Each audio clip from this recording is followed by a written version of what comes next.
Hi, this is body distortion number 8. We're calling it misfortune telling, meaning we're actually really incorrect with predicting the future, and it's based upon our looks. So it goes like this.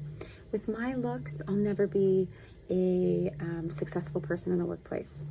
With my homely face, I'll never be able to be on YouTube. With my stature, I'll never be able to play this kind of sport.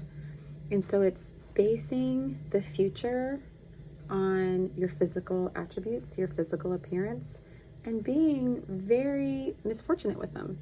And it's limiting your ability to dream, limiting your ability to have a little bit of spontaneity, limiting your ability to try new things, to better your skill sets, to step into your authenticity.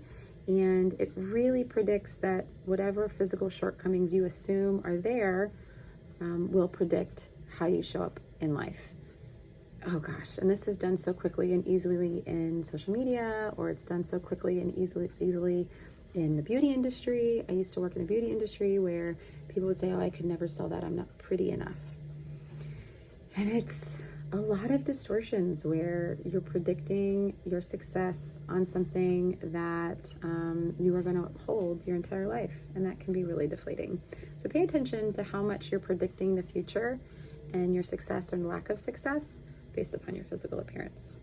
This was Distortion 8 from Dr. Thomas Cash's book, The Body Image Workbook. And there were 8 series of this. If this was helpful, follow along. If you resonate a lot with this, I would suggest investing in the book or investing in a space to kind of unpack some of these and how it's affecting your body, food, weight, and eating. Okay, thanks.